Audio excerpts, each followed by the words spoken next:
What's going on, guys? Today I'm gonna do a little walk around of my CTX 700 2015 and just kind of some of the modifications that I did on it and some accessories. I am kind of known for the too much guy, so I love throwing on accessories and just making my ride more comfortable. So I'm gonna kind of go from the front to end and just kind of go from there. So I think the biggest ones that stand out are the lights. So the light bulb on the Honda CTX 700 is a single light, which some of you might notice when you're driving at night isn't the greatest. So I reached out to a company and I talked to them about doing a review for them, and they gave me these two light bulbs for free. Ain't that nice? Now I made them a little bit loose just because I do change kind of how I want them to look at times. So I do tighten these up once I find kind of that sweet spot, but I've been working on them this morning, so I have them a little bit loose. So when I sit on my bike, I can kind of adjust how I want the lights to be. So that's kind of the big noticeable ones. I do have this very overpriced windshield washer, or windscreen, I should say, cleaner. It works okay for the most part. Technically, this is my second one. There was a time where this bounced off when I was riding and kind of shattered, so to say. But so that's the next one. I have a tire pressure monitor. Now I find this to be really helpful because there was a time when I was riding and I actually had a nail in it. I'll post a picture in the video. And I didn't even notice. And luckily I was able to pull over, kind of evaluate the situation and drive home. But I was able to notice that it was going down the PSI as I was driving. And you can set it to when it hits below or above a certain number, it'll start flashing. So for me, the top number is 38, so this is my front tire, this is my back tire. I have the bottom set for 50, the maximum is 45. So obviously once it starts getting, above, you want to start, either pulling over and doing your stuff to evaluate the situation. But anyways, so you can set it for low or high and it'll flash and beep at you. The beeping doesn't really help because obviously you guys know a motorcycle is really loud at times, so having that flash helps a lot more. And the sensor is nothing fancy, it just screws on. There's batteries for this. I've had this for quite a while now and I haven't had to change it once, so cross my fingers I won't have to change it for a while either.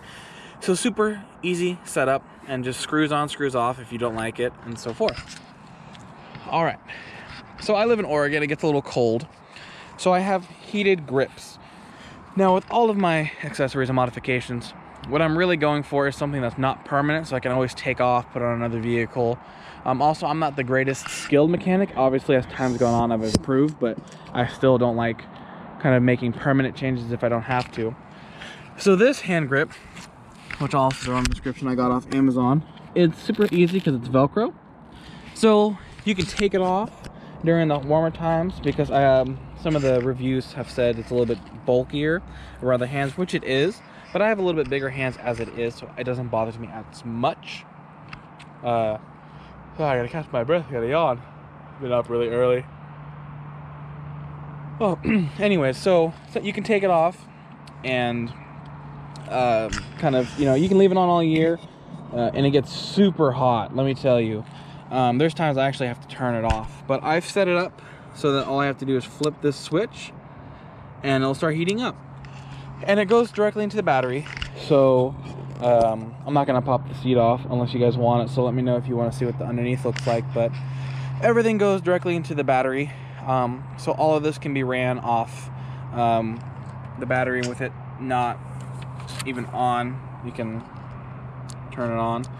Same with the lights. I actually just did this one this morning. I had another one that was hanging through here and I just didn't like the look of it. I liked a little bit more of a cosmetic feel.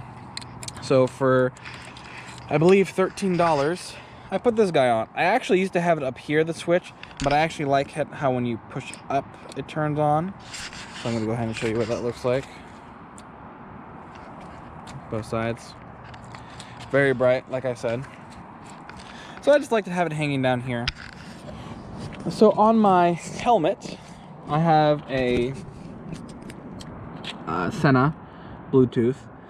And I'm really big on music, love hands-free.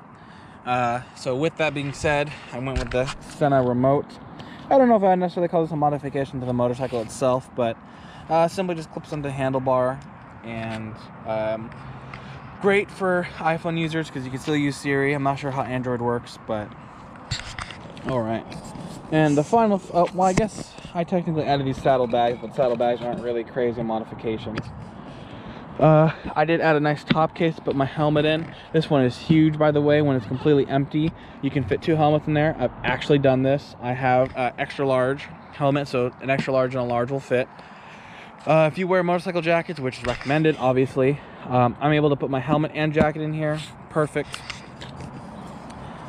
And yeah, so that is everything. I added these little reflector tapes just because driving at night, I want people to see me. But yeah, I just wanted to do a kind of quick update on all of the changes that I've done on my vehicle. Little marky mark there, and then this is just for a GoPro, so I don't plan on doing anything about that. But yeah, if you guys have any questions on how I did something, feel free to reach out, send me a message. If you want me to go more in detail on stuff, just let me know. All right, guys, thanks for watching.